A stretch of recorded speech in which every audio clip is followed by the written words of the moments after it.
This is Local Edition. I'm Brad Pomerance. We're in Sacramento, the state's capital, and we are joined by Marty Block. He is a member of the California State Senate.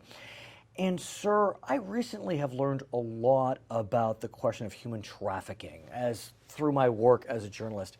I always presumed those that were being trafficked were international, but we've learned that the victims of human trafficking are both domestic, even majority domestic, with some international victims as well. What can you tell us about human trafficking? Yeah, Brad, in my first year in the Assembly, which is 7 years ago now, I had a town hall, and a mother from Spring Valley came up to me after the town hall and told me about her daughter's best friend who left middle school. She was 13 years old, left middle school, went for a joyride with some high school guys. She thought she was going to be back in an hour, and more than a year later, she still was missing. And we later found out that she'd been trafficked all over the state, basically used as a prostitute by these gangs in San Francisco and LA and San Diego, Sacramento, to raise money for the gang.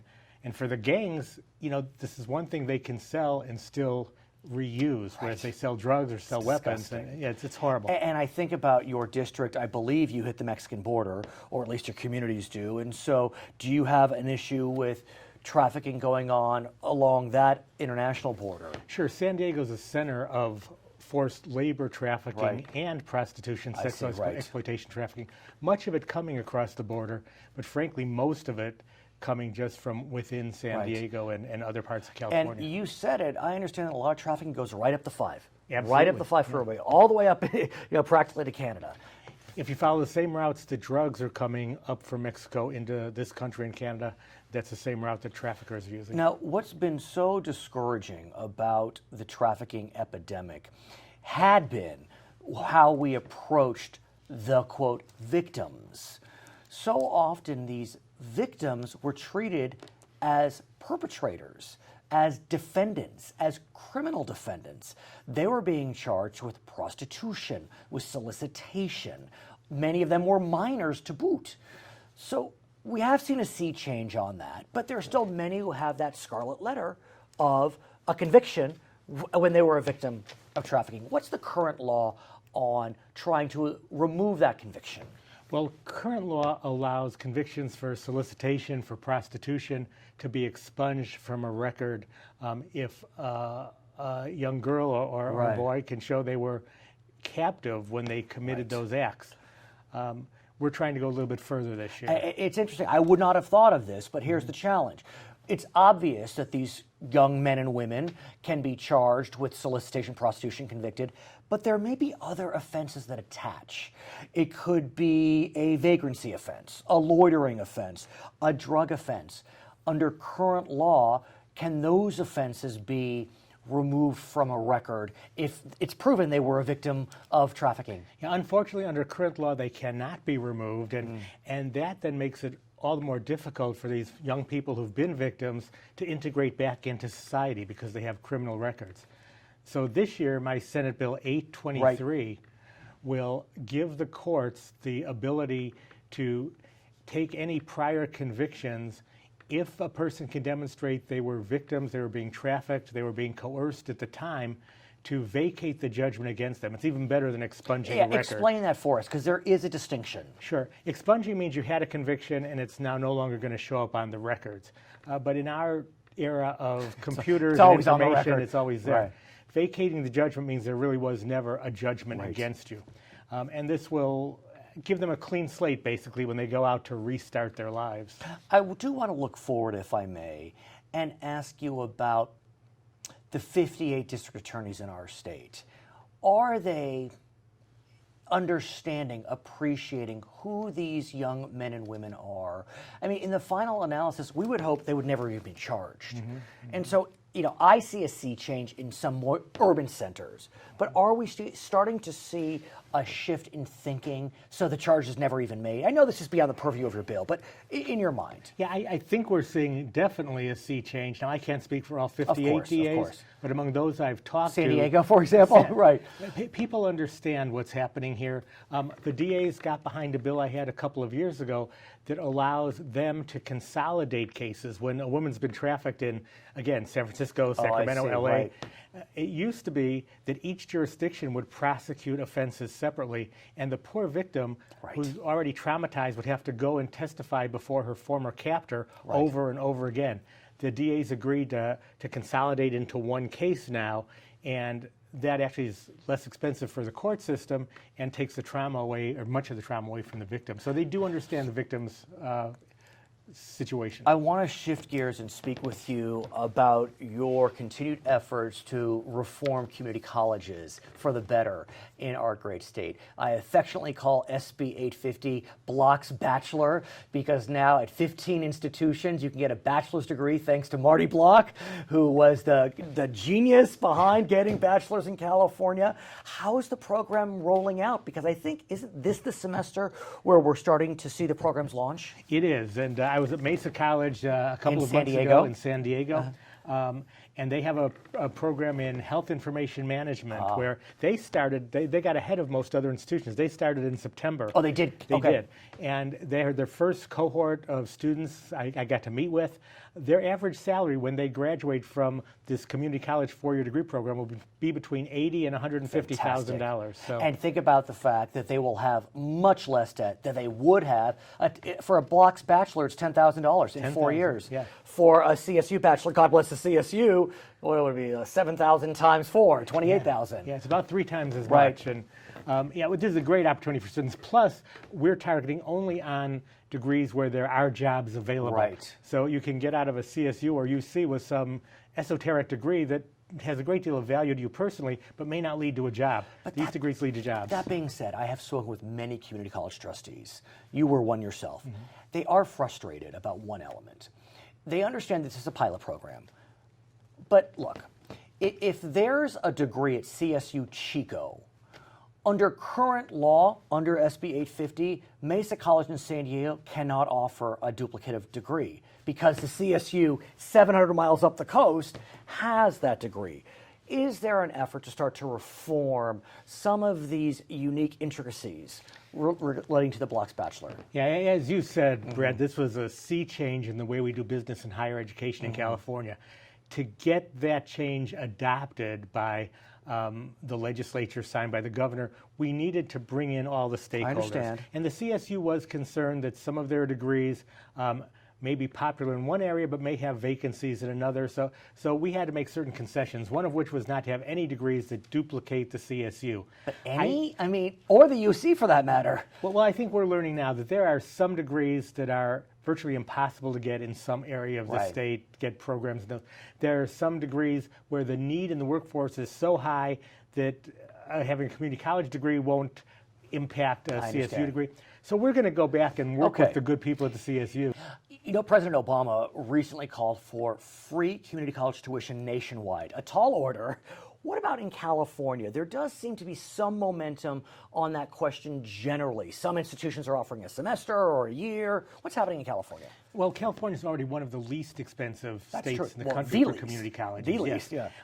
And we are looking at what the president is suggesting. There's going to be a hearing of the Senate Budget Subcommittee on this issue. We're bringing in stakeholders from various different groups to talk about that. I think we're going to move in that direction as well.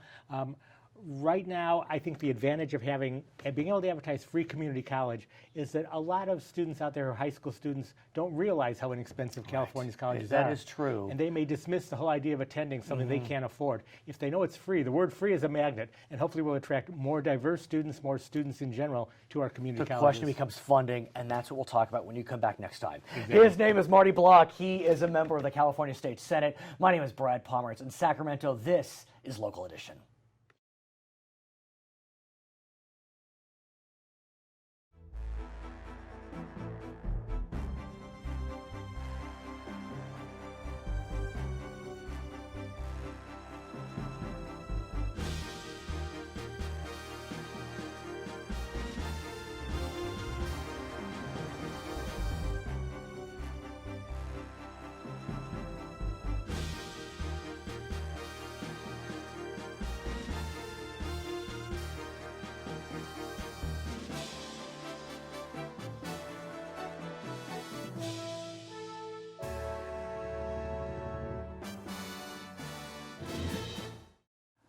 It's Local Edition. I'm Brad Pomerance. We're in Sacramento, the state capital. We're joined by Ben Allen. Mr. Allen is a member of the California State Senate.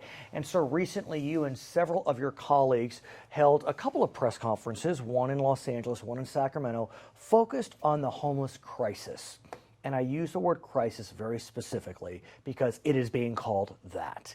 Why? Or what's the crisis about? Explain, sir, please. You know, we've got by far the most homeless folks in the nation. You know, we've got 114 total homeless people living across our state. 114,000. 114,000, exactly. Right. That's 22% of the nation's homeless population. So California's 8% of the nation's population. We've got 22% of the nation's homeless population. And you represent significant portions of LA County, which has the largest homeless population in the nation. Yep, that's right. That's right. And sadly, San Diego County is the fourth largest. That's right. So we got something going on here in California. And what's most surprising about this crisis is that we are seeing our homeless numbers spike over the last few years when you would have thought with an improving economy, the homeless population would drop. Chronic homelessness in Los Angeles is up 55% in 2 years, sir. Yeah. What's going on? You know, I think the impact of the recession, the housing prices. We've got the worst housing to salary ratio in the nation in Los Angeles. And I want to dig in on that one because you speak the truth. California homes are 2.5 times more expensive than the national average, and we have a need for 250,000 homes a year. And we're only building about 100,000. That's right. And it's especially acute in coastal California, right in the middle of Ben Allen's district. That's right. And so it's ground zero. Right. That's right. Tell me more about Santa Monica, which is in your district, because for those of us that live in the area, we know lots of homeless. Home of the homeless. Home of the homeless. As they call it. And so it's this dichotomy of a lot of wealth, but a lot of sadness. Yeah, yeah. Well, you know, partly it has to do with the fact that our city has welcomed in folks from all different backgrounds over the years. There's been a kind of a great deal of compassion on the part of the community and the leaders. We've got great weather. We're right by the beach. Right. We've got good social services. You know, so that's all part of the story.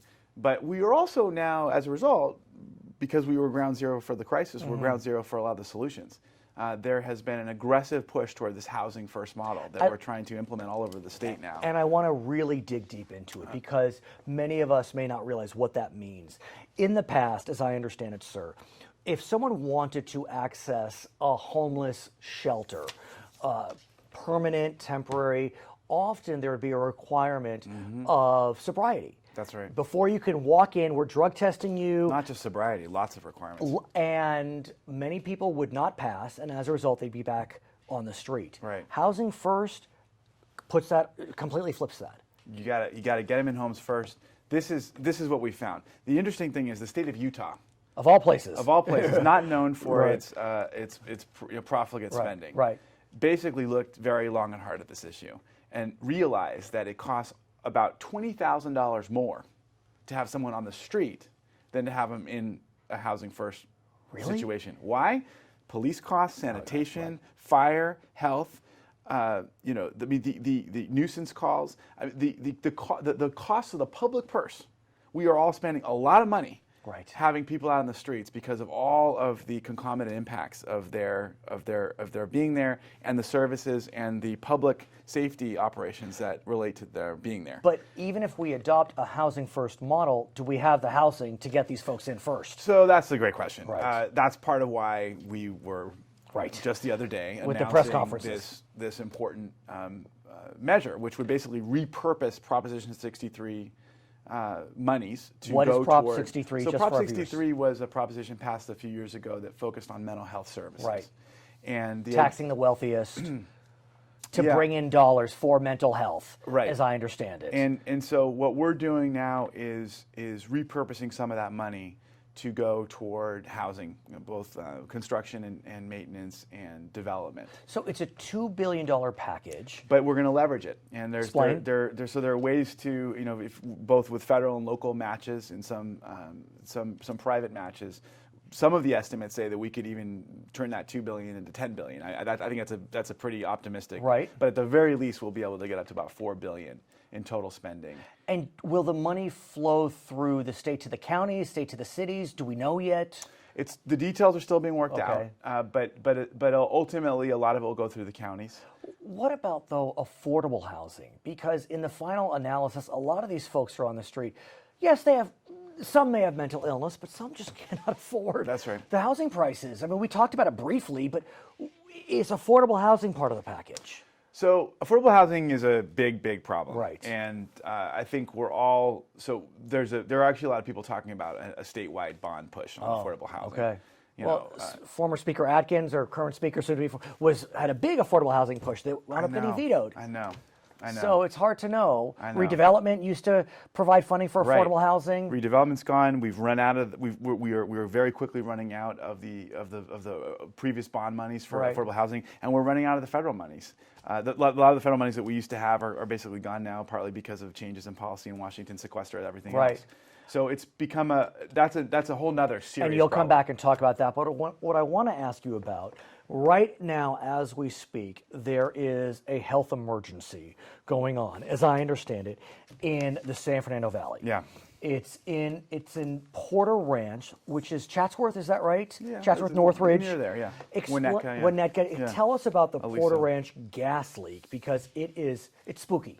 It is spooky. Well, it turns out we've got this enormous underground gas storage facility.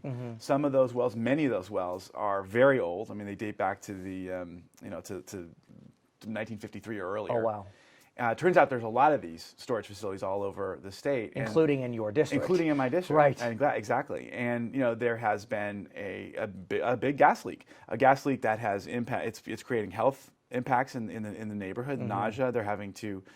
They've had to move all the children out to schools a little further away. It's caused great disruption in the neighborhood. It's also caused enormous greenhouse gas emissions.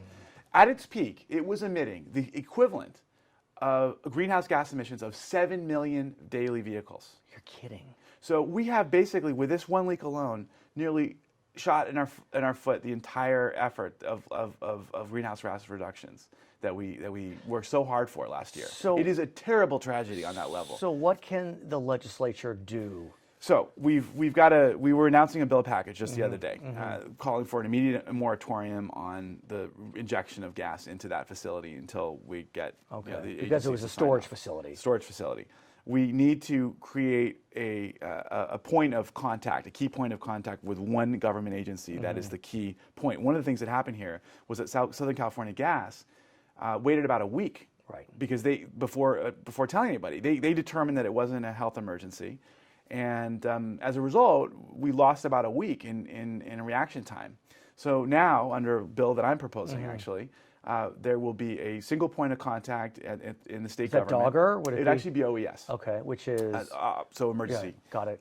Services. So the Southern California Gas in this case would be immediately required to report the leak, and then it would be the government agency that would determine whether it's an emergency or not. It wouldn't be a self-determination process. Okay. Then we got to make sure that all the costs are borne, both the GHG, so the greenhouse gas related, environmental, public health, relocation, emergency response, school costs, etc. Those are borne by not the ratepayers, but by the shareholders, by the profits on the gas company. And do we need legislation or do we need litigation? Both. Right. Both. Because in the end, or settlements, right? Right. And that's all underway. And then we've got another bill that is basically, this is being proposed by Senator Pavley to increase inspections, health and safety measures. come back. I want to hear more about that as we go through trying to resolve this very scary health crisis in Southern California. His name is Ben Allen. He is a member of the California State Senate. My name is Brad Pomerance in Sacramento. It's Local Edition.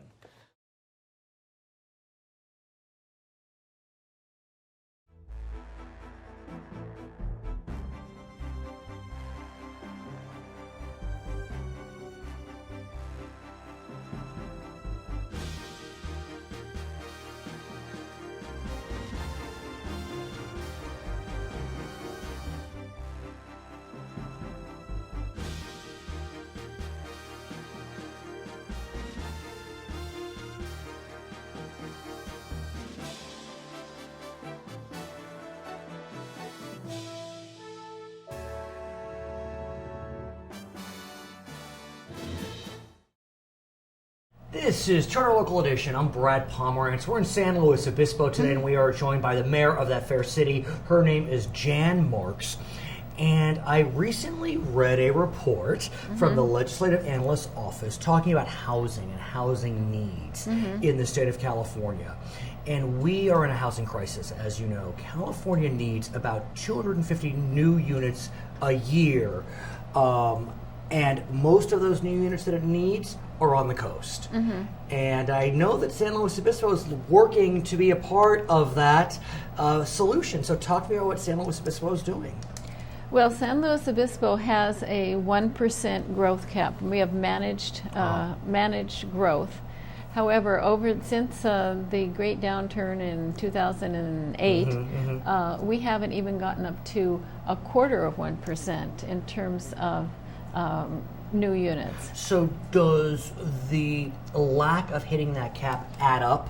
Yes. So meaning if you only hit 0.5%, you can carry over the other half? Not exactly. We have kind of a rolling formula so that the backlog can be accounted for, but again, not all at once, because we want to make sure that we have the infrastructure to support the housing. However, we're committed to providing more housing for our residents, and right now we have approximately 1,450 units under development and have been approved permitted. Or that have been permitted. That have been permitted. That's a and good number. Are ready to go. And of those, 250 are affordable I units. want to break it out if we can, because I Yeah. want to talk about the units that are market rate units. Okay. Market rate is a challenge in California. You know, we think about the fact that the average California home costs $440,000. That's 2.5 times greater than the national average. Right. And San Luis Obispo is known for being even on the higher end of the California scale. Right. Is that what you're saying, Mayor? Right. It's one of the least affordable places to live in terms of housing. I mean, other than the obvious, why? Or is it the obvious? Well, the market goes up and down. Yes. Our house, when we bought it in '88, was $179,000. Okay. And the place across the street sold for $900,000 last year. Stunning. So, Stunning. But you know, if you're living in a house, It's your house. It's your house. You don't care Right. really what it's worth. It's when it's sold or purchased. So Partly, what are you partly doing- it has please. to do with demand and Right. and scarcity. So it's supply and demand. So by adding these 1,400 units, Mm-hmm. what does that do to the supply and demand formula? I mean, is there such a pent-up desire for housing in San Luis Obispo that these will be snapped up quickly? Or are you hoping that by adding these, it will decrease pressure and maybe the pricing can bottom, or not, I shouldn't say bottom out, but hit a more palpable target? Well, the city has no control over Well the stated. housing market, but in general, we have a problem because we have about 100,000 people during the day in our city and about 45,000 at night. So we have this, we're a jobs magnet. So we have all this commuting going on, and we have a jobs housing imbalance. So we're trying to right that by providing more housing units. So in terms of the market housing, are they a mix of market housing units? Yes. Aside from the affordable units, but maybe some 2 bedrooms, some 3 bedrooms, some 5 bedrooms. Are you looking to spread it out in such a way that you can attract all income ranges? Right. Some of it is multifamily. Some of it is what we call R2, R1. And, the city is not interested in a sprawl type development. So everything that we're doing is infill. That means that we're looking at more density. In the truest sense, density, multi-use density? I mean, may you see a complex in San Luis Obispo where the top floors are condos, the bottom floor is a Starbucks? We have those in the downtown, and a number of them are being planned in Cerro Meadows, which is in the Margarita area. The other thing I wanted to say is that we have proposed another 1,500 Right. Units. And these are going through the application process. So it's in the Orcutt area, in the Avila Ranch area, and in the what we call the San Luis Ranch area, which used to be the Delidio property. Can we speak about affordable housing? Yes. Because that has become quite a source of frustration. As you know, in the days of redevelopment, certain cities were allowed, if they chose, to set aside tax increment money for affordable housing incentives. Those days are done. Right. What we do know is that the state Senate recently, both Democrats and Republicans, came together to float the idea of a bond, $2 billion bond. It's really targeting more the homeless community, but as part of the overall package, they're looking to provide funding for affordable housing, maybe rent subsidies. So talk to us about the market for affordable housing today. Well, in our city, we do have an inclusionary housing ordinance, so there's a certain percentage of housing. In fact, it's 15% of the housing has either got to be affordable units or they can pay into the fund. It's interesting you mentioned that. I read recently that the California Supreme Court was presented with a case out of San Jose where developers attacked that exact type of provision, and the developers lost. Right. And so provisions like what you described are absolutely permissible under California law.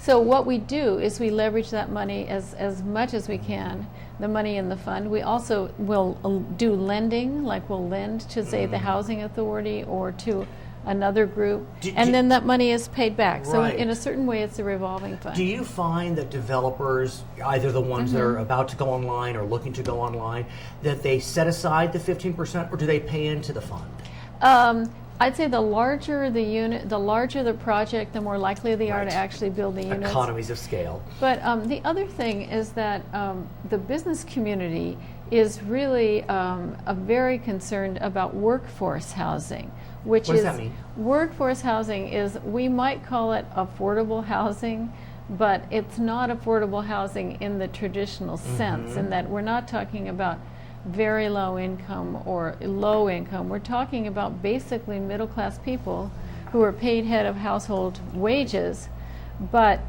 that's not enough.